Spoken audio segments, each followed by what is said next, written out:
이 강좌는 터커의 고언어 프로그래밍 책을 기반으로 하고 있습니다. 책의 구매 링크는 하단에 올려놓도록 하겠습니다. 감사합니다. 안녕하세요. 터커입니다. 터커의 고언어 프로그래밍 2장 프로그래밍 언어에 대해서 살펴보도록 하겠습니다.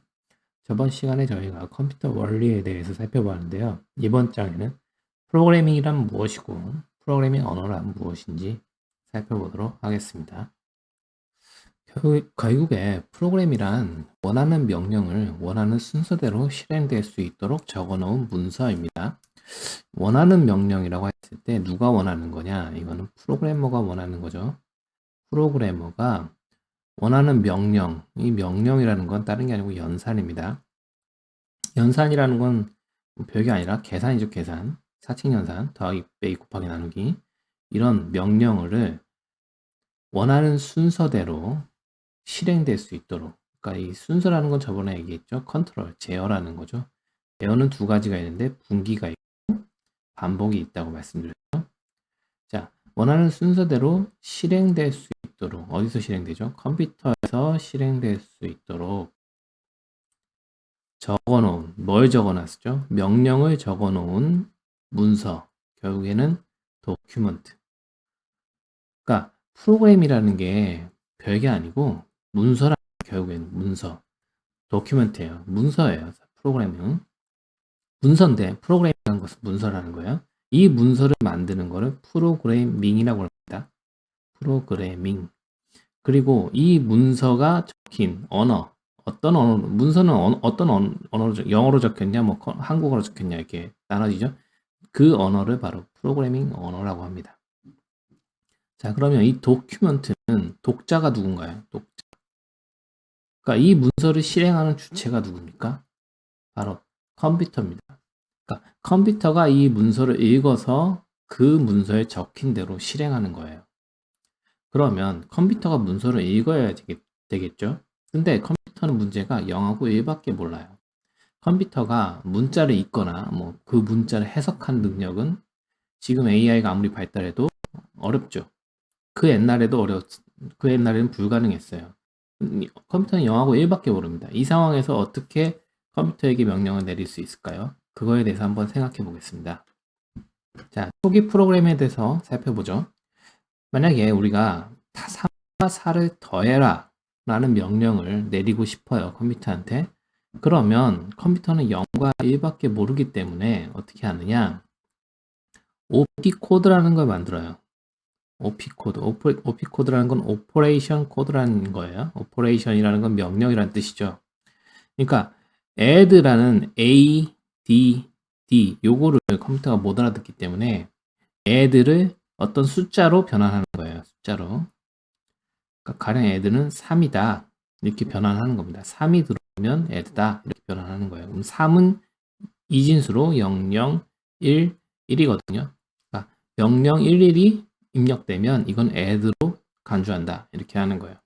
그리고 3은 이진수로 0, 0, 1, 1이고 4는 0, 1, 0, 0이 되는 거죠. 그러니까 0, 0, 1, 1, 0, 0, 1, 1, 0, 1, 0, 0이라고 입력을 하면 컴퓨터는 이거를 앞에 4개씩 끊어서 앞에 거를 OP 코드로 읽고 읽어봤더니 0011이네. 이러면 add 쪽으로 연결을 하고 그 다음 4개를 끊어서 이건 3이고 이건 4니까 이거 2개 더해야겠다. 이렇게 하는 거죠. 근데 컴퓨터가 무슨 우리같이 뇌가 있어서 이런 식으로 분석을 해서 이렇게 명령을 수행하지는 않겠죠. 그러니까 어떻게 되냐면은 0011이 들어오면은 멀티플렉스라고 있어요. 먹스라고 그러는데 여기에 OP 코드 입력이 들어갑니다. 0011 이렇게 되면은 여기 안에서 어떤 회로로 소자, 논리 소자 있죠. 논리 소자로 이게 처리를 해요. 그래서 add 쪽, 가상기 쪽 전기 신호가 이쪽이 열리는 거예요. 이쪽이. 그래서 add로 연결되는 겁니다. 이런 식으로 돼 있다는 거죠. 그러니까 컴퓨터가 어떤 명령을 해석하고 이런 게 아니라 그냥 숫자가 들어오면 거기에 따라서 이 먹스라는 기계가 이것도 회로 소자가 처리를 해가지고 add 쪽 회로를 열어주는 거죠. 자, 이런 식으로 코딩을 했어요. 예전에는. 그러니까 0과 1을 하나하나 수기로 입력을 했습니다. 어떻게 입력을 했냐? 자, 이런 식으로 천공 카드를 이용했어요. 이 천공 카드, 이거를 천공 카드라고 그러거든요. 천공 카드. 천공 카드라는 건 이거는 천공이라는 건 구멍을 뚫는 거예요. 여기다 이렇게 펀치머신으로 이렇게 자리마다 구멍을 빵빵 뚫습니다. 그래서 0을 구멍을 뚫는 거죠. 빵빵빵빵 뚫어가지고 2를 뚫던가 어쨌든 구멍을 0자리 0 또는 1자리에 구멍을 뚫는 거예요. 그래갖고 요 카드를 하나씩 만들어서 카드를 하나씩 만들어서 컴퓨터에 하나씩 한 장씩 입력을 하는 겁니다. 그래서 보면은 요거로 이렇게 요거 한 장을 입력을 하고 또 한 장 입력 이렇게 해갖고 하나의 프로그램 만들려면 수백 장을 이제 구멍을 뚫었어야 됐어요. 구멍을 뚫어서 컴퓨터 앞에 기다리면서 한 장씩 한 장씩 입력을 해야 됐습니다. 근데 만약에 구멍을 하나 잘못 뚫었다고 생각해봐요. 구멍을 하나 잘못 뚫었어. 내가 막 뚫다가 정신을 살짝 놓고 하나를 잘못 빵 뚫었어요. 근데 그거를 잘못 뚫은 걸 바로 알 수가 없겠죠. 바로 모를 수 있겠죠. 그래갖고 수백 장을 이미 뚫어놨는데 그걸 다 입력을 해서 봤더니 결과가 이상한 거야. 그럼 어떻게 해야 될까요?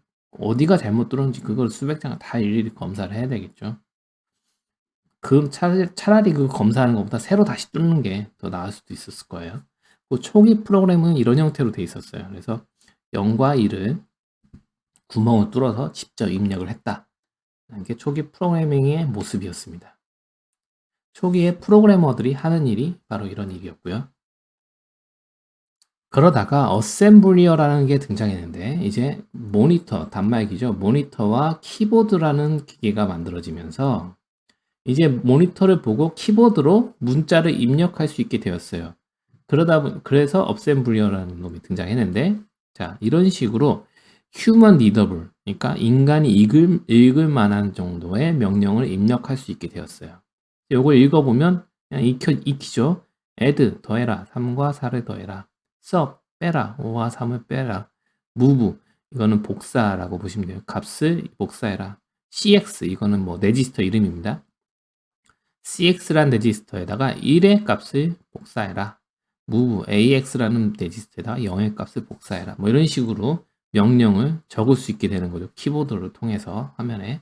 자, 이렇게 적으면 어떻게 되겠죠? 그전에 천공 카드로 일일이 구멍을 안 뚫어도 되죠. 키보드를 통해서 따다다다 치면 되니까.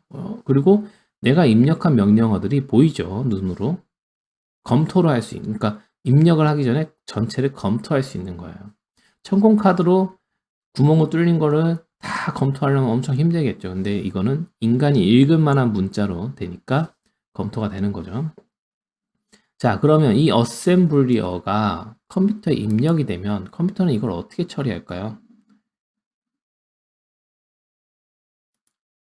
말씀드렸듯이 컴퓨터는 0하고 1밖에 모릅니다. 그러니까 이거를 읽을 수가 없어요. add 3, 4를 읽을 수가 없습니다. 컴퓨터는 결국에는 컴퓨터에 입력되려면 결국엔 이런 형태로 바뀌어야 돼요. 자, 이런 형태로 바뀌는 이거를 기계어라고 그래요. 기계어. 그러니까 기계가 컴퓨터가 알아들 수 있는 언어라고 해서 기계어입니다. 기계어는 0하고 1로 돼 있어요. 그래서 결국에 컴퓨터에게 명령을 실행하려면, 내리려면 기계어로 결국엔 변환이 돼야 돼요. 그래서 요거를 기계어로 변환 해주는 과정이 필요합니다. 이 변환을 뭐라고 그러냐? 컴파일이라고 그래요. 컴파일.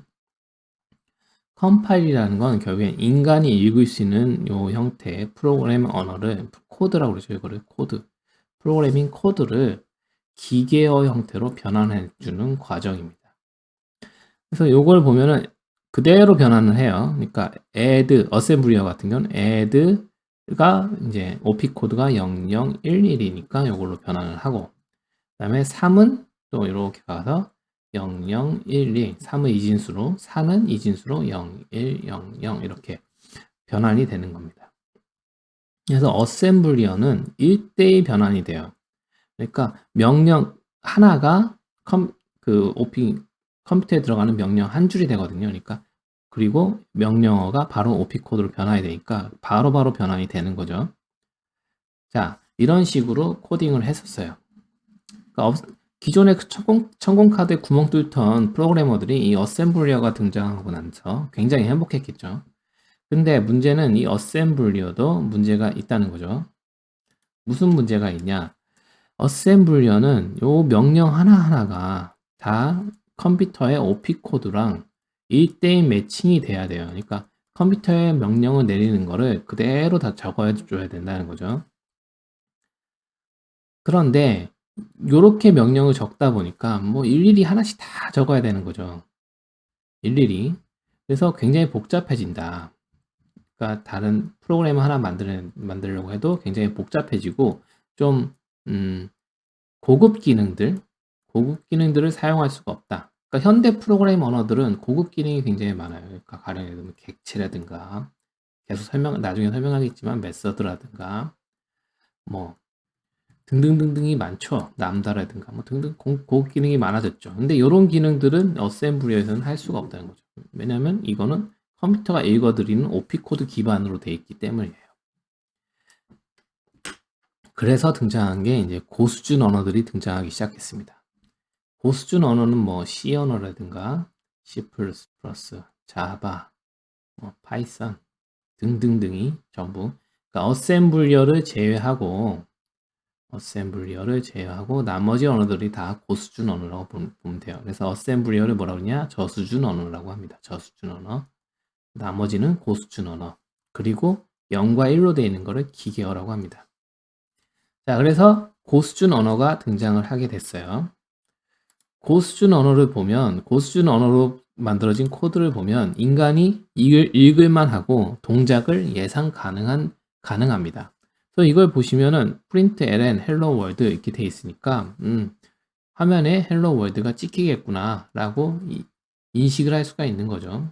그리고 고수준 언어가 되면은 이제 아까 말씀드렸던 고급 기능들이 사용할 수 있게 되는 겁니다. 근데 고수준 언어든 저수준 언어든 간에 결국엔 코드가 컴퓨터에서 실행이 되려면 결국에는 기계어로 바뀌어야 돼요. 결국엔 0과 1로 바뀌어야 됩니다. 이게 고수준이든 저수준이든 상관이 없어요. 그래서 결국에는 이 컴파일하는 과정이 필요합니다. 그래서 우리가 작성한 이 코드, 이걸 코드라고 그러고 코드가 실행되려면 결국에는 기계어가 있어야 된다. 기계어로 변환돼야 된다. 라고 보시면 됩니다. 자, 그래서 언어를 구분할 때 이제 이 컴파일, 결국에는 이게 기계어가 변환돼야 되는 거죠.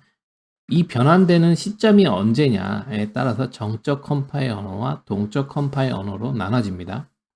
정적 컴파일 언어라는 거는 이 코드를 미리 실행하기 전에 미리 바꿔놓는 거예요. 기계어로. 이렇게 바뀐 거를 뭐냐? 실행 파일이라고 그러죠. 실행 파일. 우리가 .exe 윈도우즈 같은 경우 .exe 파일이 실행 파일이죠. 그러니까 코드를 기계어로 미리 바꿔놔서 실행 파일을 만들어 놔서 실행시키는 방식이 정적 컴파일 언어 방식입니다. 자, 이 방식이 왜 이렇게 장점이 뭐냐면은 실행할 때 기계어로 매번 바꾸지 않아도 한번 미리 바꿔놨기 때문에 변환하는 이 기계어로 바뀌는 요 시간이 필요 없겠죠. 다음번 실행할 때는. 그러니까 속도가 빠르다라는 장점이 있습니다. 속도가 빨라요. 자, 동적 컴파일러는 동적은 뭐냐면은 이거를 미리 바꿔놓지 않아요. 코드를 미리 바꿔놓지 않고 어떻게 하냐면 실행할 때 그때 바꾸는 언어.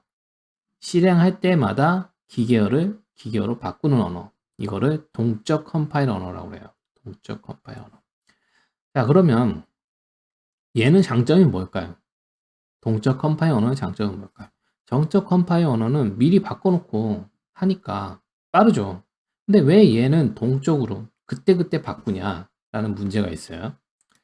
그리고 잘 보시면은 정적 컴파일 언어, 대표적인 정적 컴파일 언어가 C 언어, 뭐 C++ 이렇게 있거든요.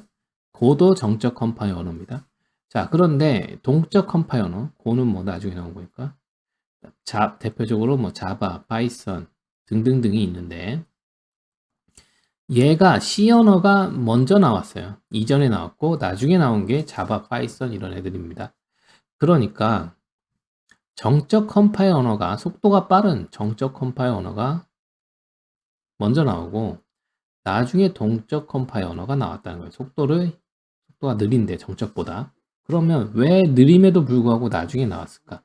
문제는 정적 컴파일 언어가 가지고 있는 문제점이 있었기 때문에 그거를 해결하고자 동적 컴파일 언어가 나왔다고 보시면 돼요. 그러면 우리가 이 문제점이 뭔지를 살펴봐야 되겠죠. 자, 앞서서 우리가 OP 코드 얘기를 했습니다. OP 코드. OP 코드는 어떤 명령을 요 숫자에 대입한 거죠. 숫자에 대입한 거. 그래서 애들을 0011로 하자. 뭐 빼기는 0100으로 하자. 뭐 이런 식으로 대입해 놓은 게 OP 코드입니다. 그래서 기계어로 바뀌려면 변환하려면 결국에는 요 OP 코드로 사용해서 바꿔줘야 돼요. 그죠? 0011, 뭐 0011, 0100, 뭐 이런 식으로 OP 코드를 사용해서 바꿔줘야 됩니다. 그래서 OP 코드를 알아야 기계어로 바뀔 수 있어요. 거기에 맞는 OP 코드로 바꿔줘야 되니까. 근데 문제는 옛날에는 칩셋 회사들이 굉장히 많았어요. 그러니까 CPU 칩셋을 만드는 회사들이 많았다는 거죠. 지금도 대표적으로 보면 AMD와 인텔이 있죠. 그리고 이제 모바일 쪽에 ARM이라고 있죠. 자, 이렇게 있는데 각각 회사마다 OP 코드가 달라요. 그러니까 어떤 회사는 애들을 0011로 하고 어떤 회사는 애들을 0001로 하고 어떤 회사는 애들을 뭐 4비트가 아니고 0001, 0100, 뭐 이런 식으로 8비트로 하는 경우도 있을 수 있죠. 그러니까 어떤 컴퓨터에서 실행되느냐에 따라서 바뀌어야 되는 기계어가, 그러니까 출력되는 기계어가 달라진다는 거죠. 만들어야 되는 기계어가. 자, 상황이 이러다 보니까 정적 컴파일 언어에서는 어떻게 할까요? 정적 컴파일 언어에서는 기계어로 미리 바꿔줘야 되죠. 미리 바꿔야 돼요. 그렇기 때문에 미리 만들어 놓습니다. 실행 파일을. 그러니까 AMD용 실행 파일, 인텔용 실행 파일, 뭐 ARM용 실행 파일 이렇게 만들어줘야 된다. 또 문제는 이것만 있는 게 아니고 칩셋만 있는 게 아니고 OS에 따라서 또 달라져야 돼요. 윈도우즈용 실행 파일, 맥용 실행 파일, 뭐 예를 들면 리눅스용 실행 파일, 그리고 뭐 안드로이드용 실행 파일, 뭐 이런 식으로 OS에 따라서도 실행 파일이 달라져요. 그리고 뭐 64비트 컴퓨터냐 32비트 컴퓨터에 따라서 또 달라져요.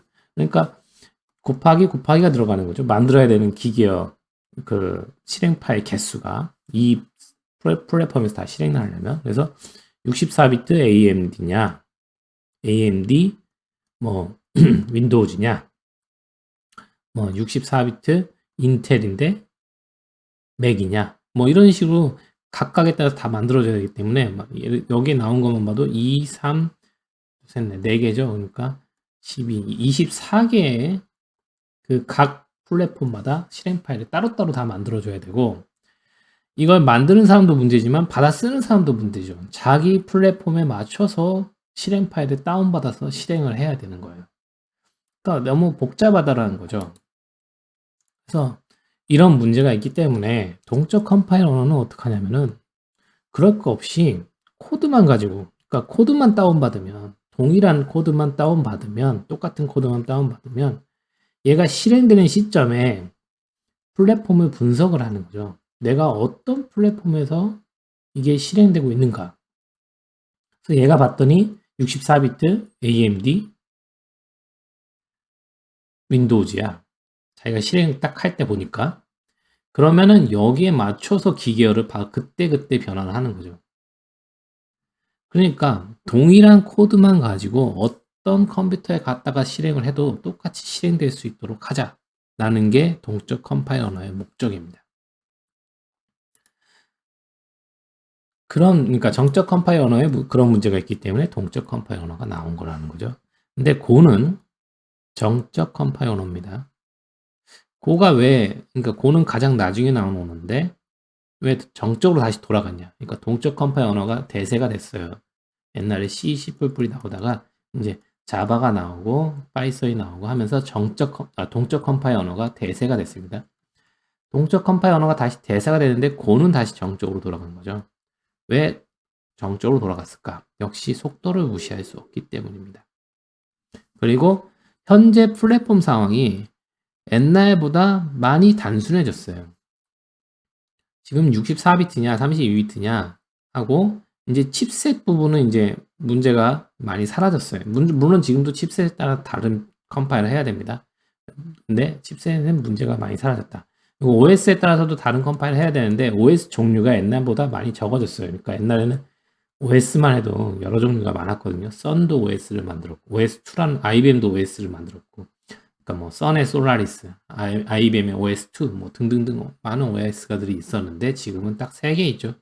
윈도우즈, 맥, 그 리눅스, 데스크탑에서는 그리고 모바일 쪽에서는 딱 2개죠. 안드로이드 그리고 iOS 딱 2개 이렇게 단순해졌기 때문에 그렇게 많은 양을 만들 옛날만큼 수십 가지의 이렇게 많은 거를 만들 필요가 없다. 그리고 어차피 동적이라고 하더라도 이게 같은 코드로 똑같이 동작한다는 게 아니라는 거죠. 그러니까 모바일 환경과 데스크탑 환경은 완전히 다르기 때문에 어차피 코드가 달라져야 된다는 거예요. 그러니까 어차피 다르게 만들 거면 뭐 굳이 그럴 필요 있나 하는 거죠. 그리고 고는 여러 플랫폼에 그 실행 파일을 만들 수 있도록 그 편리하게 만들 수 있도록 제공을 해주고 있어요. 가령 얘는 C나 C++ 같은 경우는 이거를 다른 플랫폼에 실행 파일을 만들려면 굉장히 복잡했거든요. 근데 고에서는 환경 변수만 바꾸는 것으로 어디서나 그 각 플랫폼에 맞는 실행 파일을 만들 수 있게 해주고 있습니다. 자, 그러면 윈도우즈에서 리눅스용 실행 파일을 만들어 보도록 하겠습니다. 자, 비주얼 스튜디오 코드를 실행시켜서 저번에 개발 환경 설정에서 만들었던 헬로 프로그램을 열었어요. 터미널을 하나 만들겠습니다. 자, 터미널을 열었고요. 여기 고 프로젝트로 폴더를 헬로 폴더로 옮겼습니다. 그리고 여기서 고 빌드를 하시면 이제 윈도우즈용 실행 파일이 만들어져요. 보시면 hello.exe 파일이 만들어졌죠. 그런데 우리가 만들 건 이 파일이 아니고 리눅스용 실행 파일을 만들어야 돼요. 자, 그래서 어떻게 만드느냐? 달러 표시하시고 env 하고 콜론 하고 go os는 리눅스 이렇게 하시면 go os라는 거는 고의 환경 변수로 빌드를 할 때 어떤 OS 타입의 실행 파일을 만들 건지 정하는 거예요. 그래서 go os를 리눅스로 바꾸는 겁니다. 원래 값은 기본 OS인 윈도우즈 값이거든요. 그러니까 고가 설치된 OS인 윈도우즈로 되어 있는데 이거를 리눅스로 바꾸는 거예요. 이렇게 바꾼 상태에서 고 빌드를 하시면 자 보시면 헬로 파일이 생겼죠. 이거는 리눅스용 실행 파일입니다. .exe가 없죠. 리눅스는 실행 파일에 확장자가 없어요. 자, 그래서 이 파일을 실행하면 어떻게 되냐? 윈도우즈에서 이 파일을 실행하면 실행할 수가 없어요. 그래서 이거를 어떻게 열어야 될지 모르겠다 라고 어떻게 열면 되는지 물어보는 거예요. 그러니까 이 파일을 리눅스용 실행 파일이기 때문에 윈도우즈에서는 읽을 수가 없습니다. 자, 그럼 이거를 리눅스에서 한번 이 파일을 리눅스에서 실행시켜 볼게요. 자, 이 터미널은 윈도우즈에서 리눅스 우분투 터미널을 실행시킨 겁니다. 윈도우즈 서브시스템 리눅스라는 게 있거든요. WSL이라고. 이게 윈도우즈 10에 새로 들어간 기능인데 윈도우즈에서 리눅스를 실행시킬 수 있게 해주는 거예요. 자, 우분투 터미널을 열었고 지금 이 환경은 리눅스 환경이죠. 여기 보시면 제가 미리 아까 만든 리눅스용 실행 파일을 여기다 옮겨놨습니다. 헬로 파일이 있죠. 그래서 여기서 이제 헬로를 실행시켜 보시면 잘 실행이 되는 걸 알 수 있어요. 그러니까 윈도우즈에서 리눅스용 실행 파일을 만들어서 리눅스에서 실행시킬 수 있게 되는 거죠. 반대로 그러면 리눅스에서 윈도우즈용 실행 파일을 만들어 보겠습니다. 자, 보시면은 여기 똑같은 파일이 있어요. 고 프로젝트의 헬로우에 아까 프로그램하고 똑같은 hello.go가 있습니다. 똑같은 프로그램이에요. 헬로 월드를 출력하는 똑같은 프로그램. 여기서 리눅스에서 그러니까 반대로 리눅스에서 윈도우즈용 실행 파일을 만들어 보겠습니다. go os 윈도우즈 하시고 go build 하시면 고OS 환경 설정을 윈도우즈로 변경해서 빌드를 하라 라는 뜻이에요. 그래서 보시면 hello.exe 파일이 생겼어요. 자, 이 파일은 윈도우즈용 실행 파일입니다. 그러면 이 파일을 윈도우즈에서 실행시켜 볼게요. 그래서 cp는 카피 명령어고요. hello.exe 파일을 mnt 마운트의 약자고요. C 드라이브에 유저스의 터커의 데스크탑으로 옮겨라 라고 하겠습니다. 카피해라. 그러면 여기 데스크탑에 hello.exe 파일이 생겼거든요. 자, 요걸 더블 클릭해 보면 지금 너무 금방 사라지죠. 그래서 cmd 커맨드 창을 열어서, 이건 윈도우즈 커맨드 창이에요. 그래서 여기서 데스크탑에 들어가서 hello.exe를 실행시켜 보면 헬로 월드가 출력되는 걸 알 수 있죠. 자, 그래서 이거는 뭐냐면 리눅스에서 윈도우즈용 실행 파일을 만든 다음에 다시 윈도우즈에서 실행시킨 거예요. 그래서 고에서는 이렇게 환경 설정, 환경 변수만 바꿔줌으로써 이제 다른 플랫폼의 실행 파일을 쉽게 만들 수 있기 때문에 정적 컴파일 언어임에도 불구하고 손쉽게 다른 각 플랫폼에 맞는 실행 파일을 만들 수 있게 해줍니다. 자, 우리가 정적 컴파일 언어와 동적 컴파일 언어, 프로그램 언어를 나누는 기준으로 이걸 알아봤죠. 자, 그 다음에는 약타입 언어냐, 강타입 언어냐라고 나눌 수도 있어요. 약타입 언어는 타입 검사를 약하게 하는 언어를 말하고요. 강타입 언어는 타입 검사를 강하게 하는 언어를 말합니다. 예를 들어서 이와 같은 명령어를 실행했을 때 결과가 어떻게 나올 것이냐를 봤을 때 어떤 언어들은 이렇게 되기도 합니다.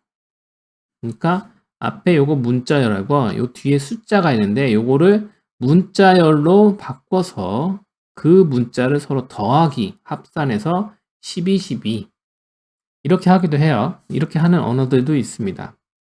그러니까 서로 타입이 다른데 하나는 문자열이고 하나는 숫자인데 서로 다른 타입의 데이터를 알아서 변경해서 연산시켜주는 이런 언어들을 약타입 언어라고 해요. 타입 검사를 잘 안 한다. 근데 요거가 타입이 다르기 때문에 문자열하고 숫자이기 때문에 그러면 이거가 12, 12가 될 거냐 24가 될 거냐의 문제가 생기는 거죠.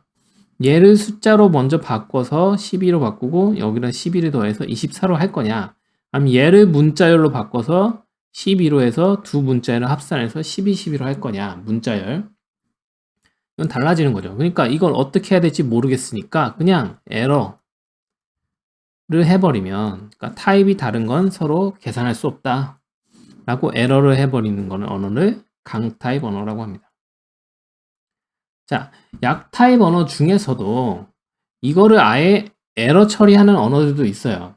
그러니까 요거는 타입이 다르기 때문에 내가 할 수가 없다라고 에러를 내뿜는 언어도 있습니다. 그러니까 약타입 언어 중에서도 약한 정도가 아주 약한 것도 있지만 조금 약한 애들도 있고 보통도 있고, 이제 강타입 언어 중에서도 아주 강하게 하는 언어들이 있고 약하게 하는 언어들이 있습니다. 뭐 이건 나중에 설명드릴 건데, 예를 들어서 int 32 4바이트 정수형 타입 A가 있고 요게 10이라고 하죠. 그리고 int 64 요건 8바이트 정수형 타입 B가 있는데 얘도 10이에요. A 플러스 B를 했을 때 어떻게 할 거냐는 거예요. 자, 둘 다 숫자는 똑같아요. 하지만 하나는 4바이트형 정수 타입이고 하나는 8바이트형 정수 타입입니다. 그랬을 때 요거를 24로 해줄 거냐, 아니면 타입이 다르니까 나는 못하겠다 라고 에러를 뿜을 거냐에 따라서 강타입 언어임에도 불구하고 이게 나눠지기도 하는 거예요.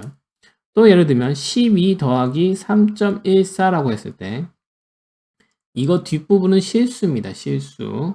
그러니까 소수점이 있는 숫자, 앞부분은 정수예요. 소수점이 없는 숫자. 요거 두 개를 더했을 때 이걸 더하기를 해서 15.14로 할 거냐 안 할 거냐의 차이는 역시 강타입 언어임에도 불구하고 달라질 수 있죠. 어떤 언어들은 에러를 내고, 왜냐하면 서로 타입이 다르니까, 하나는 정수가 하나는 실수니까 나는 더 할 수 없겠다 라고 에러를 내는 언어가 있고, 어떤 언어는 그냥 해줘서 15.14를 내보는, 리턴하는 언어도 있습니다.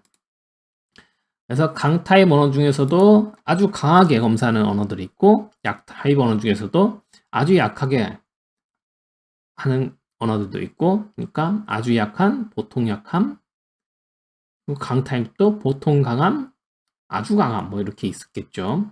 이런 식으로 언어들이 서로 타입 검사를 얼마나 심하게 하느냐에 따라서 약 타입, 강 타입 나눠진다는 거죠.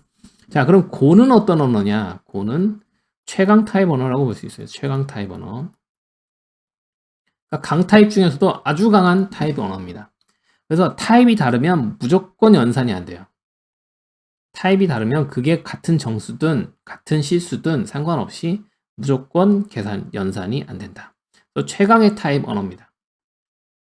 그래서 최강 타입 언어다 보니까 타입을 계속 맞춰줘야 돼요. 연산을 할 때. 그래서 귀찮은 점이 있습니다. 귀찮다.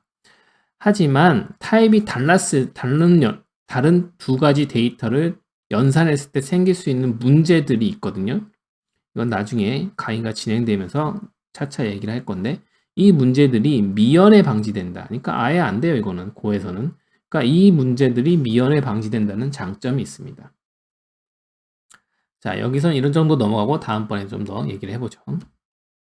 자, 그리고 언어를 구분할 때 세 번째 기준으로 가비지 컬렉터 유무를 결정할 수 있습니다. 가비지 컬렉터라는 거는 우리나라 말로 하면은 쓰레기 청소부죠. 쓰레기 청소부가 있냐 없냐의 차이가 있는 거예요. 쓰레기라는 거는 뭐냐면은 메모리 쓰레기입니다. 메모리 쓰레기. 그러니까 필요 없는 메모리를 자동으로 청소해주는 애가 있냐 없냐로 구분돼요. 대표적으로 가비지 컬렉터가 없는 언어는 C와 C++가 있고요. 가비지 컬렉터가 있는 언어는 자바, C#, 자바스크립트, 그다음에 파이썬, 많은 언어들이 가비지 컬렉터를 지원합니다. 고 역시 가비지 컬렉터를 지원합니다. 가비지 컬렉터가 없으면 어떤 문제가 있느냐면은 메모리를 프로그래머가 지워줘야 돼요. 청소를 해줘야 돼요. 그러니까 메모리를 사용했다가 사용이 끝나면 프로그래머가 지워줘야 됩니다. 만약 이걸 안 지워주면 릭이라고 그러는데 메모리가 사용하지도 않으면서 메모리를 차지하고 있기 때문에 메모리 사용량이 이렇게 증가돼요. 그러니까 메모리 사용량이 점점 증가하다가 어느 순간 메모리가 뭐 아무리 많아도 한정이 있기 때문에 한계가 있기 때문에 어느 순간 한계까지 다 써버리면 프로그램이 자동 종료, 강제 종료가 되는 상황이 생길 수도 있는 거죠. 그러니까 메모리 관리를 프로그래머가 해줘야 된다. 근데 메모리 관리를 제대로 안 해주면 릭이 생길 수 있다. 릭 또는 버그가 생길 수 있다. 볼 수 있어요. 근데 자바, C# 이런 언어들은 가비지 컬렉터를 지원합니다. GC라고 약자로 GC라고 하는데 가비지 컬렉터를 지원하기 때문에 메모리를 알아서 청소해줘요. 그렇기 때문에 프로그래머가 메모리를 일일이 지워줄 필요가 없다. 굉장히 편하겠죠. 굉장히 편하다 라는 장점이 있어요. 근데 단점으로는 뭐가 있냐면은 가비지 컬렉터가 메모리를 검사해주고 지워주기 때문에 성능을 잡아먹어요. 그러니까 얘도 검사를 해야 되는 성능이 필요한 거예요. 그래서 속도가 느려진다. 프로그램 속도가 느려지는 단점이 있습니다. 그래서 가비지 컬렉터 돌 때 프로그램이 잠깐 멈춘다든지 이런 문제들이 생길 수 있어요. 근데 고 역시 가비지 컬렉터를 지원합니다. 그렇기 때문에 프로그래머가 메모리를 일일이 지워주지 않아도 돼요. 그리고 고는 굉장히 빠른 성능의 가비지 컬렉터를 가지고 있어요. 그래서 한번 가비지 컬렉터가 돌아서 메모리를 청소할 때 1ms 이하로 걸리는 정도로, 그러니까 1ms 이하라면 프로그램이 아주 잠깐 멈추는데 느낄 수 없을 정도로 멈추는 거죠. 일반 사용자들은. 그래서 이렇게 강력한 가비지 컬렉터를 지원해주고 있다 라고 보시면 됩니다. 자, 그래서 정리하면 고 언어는 정적 컴파일 언어이기 때문에 빌드를 통해서 실행 파일을 만든다. 그런데 이제 다른 플랫폼의 실행 파일도 손쉽게 만들 수 있도록 지원해주고 있고요. 고는 강 타입 언어라서 타입 검사를 강하게 한다. 근데 어떻게 한다? 최강 타입 언어다. 타입 검사를 굉장히 강하게 한다. 타입이 다르면 아예 연산이 안 된다. 고 역시 가비지 컬렉터를 가지고 있다. 그렇기 때문에 메모리 관리를 프로그래머가 직접 해줄 필요 없이 가비지 컬렉터가 알아서 해준다. 그리고 고의 가비지 컬렉터는 굉장히 빠른 성능을 가지고 있다 라고 보시면 됩니다. 네, 이번 시간에는 여기까지 하고요. 다음 시간에는 고에 대해서 좀 더 자세히 알아보고 우리가 만들었던 헬로우의 각 소스 코드를 한 줄 한 줄 살펴보도록 하겠습니다. 감사합니다.